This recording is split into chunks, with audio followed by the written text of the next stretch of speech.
ہم سب ان 6 ججز کو سلوٹ کرتے ہیں، ان کی جرت کو، ان کی ہمت کو۔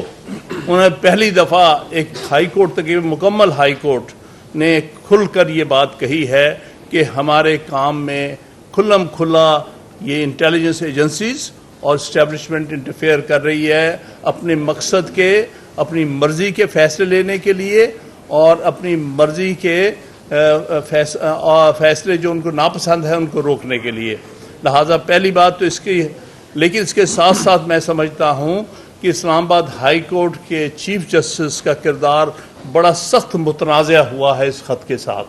کیونکہ یہ بارہا ان کے نوٹس میں لایا گیا ان ججز نے کہ کیا ہو رہا ہے، کیا ججز اسلام آباد ہائی کورٹ کے ججز کے ساتھ کیا ہو رہا ہے، اور جو کورٹ سبارڈینیٹ کورٹ کے ججز جو ہیں جیسے ڈسٹرکٹ ججز کا بھی اسے حوالہ دیا ہے، ان کے ساتھ کیا ہو رہی ہے، ان کو پروٹیکشن نہیں دی جا رہی۔ تو اس لیے ان کا جو اس معاملے میں رول ہے وہ قابل قدر نہیں ہے۔ دوسری بات یہ ہے کہ انٹیلیجنس ایجنسیز جو ہیں یہ کیوں اس میں انٹرفیئر کرتی ہیں، کیا کام ہے ان کا ججز کے ساتھ، کیوں وہ ججز کے ساتھ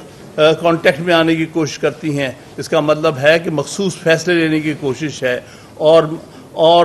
جو انڈیپینڈنٹ فیصلے ہیں ان کے رستے روکنے کی کوشش ہے۔ اس لیے اس میں ہماری سب کی، یہ سارے پاکستان کے وکلاء کی یہ مطالبہ ہے کہ آپ اس کے بارے میں جوڈیشل کمیشن مقرر ہونا چاہیے، اور ہم چیف جسٹس آف پاکستان سے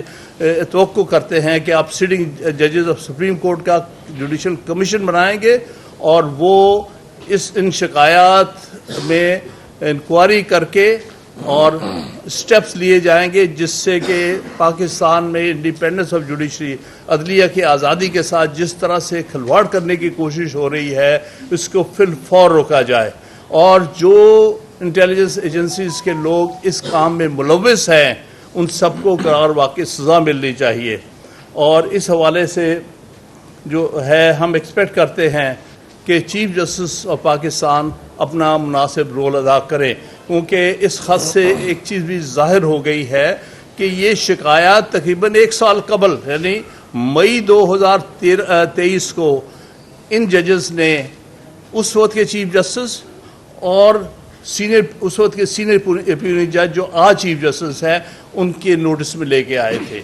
اور یہ تاریخ کے سامنے جواب دہ ہوں گے دونوں چیف جسٹس کہ ان شکایات پر آپ نے کیا ایکشن لیا۔ ابھی تک تو بظاہر پچھلے 10 مہینے گزرنے میں کوئی ایکشن نظر نہیں آ رہا ہے، جس سے حالات دن بدن بگڑے ہیں جن کا انہوں نے اپنے خط میں اظہار کیا ہے۔ تو میں سمجھتا ہوں کہ بٹ صاحب اور Lahore high court bar associations کے جتنے الیکٹڈ نمائندگان ہیں ان پر ایک بہت بڑی ذمہ داری اس وقت آن پڑی ہے کہ ملک میں سارے وکلاء کو اکٹھا کیا جائے اور عدلیہ کی آزادی کے لیے پوری طرح سے ہمیں آئین کو بچانے کے لیے، عدلیہ کو آزاد کرنے کے لیے اور ملک میں رول آف لا لانے کے لیے یہ جدوجہد کرنی پڑے گی۔ وکلاء اتحاد!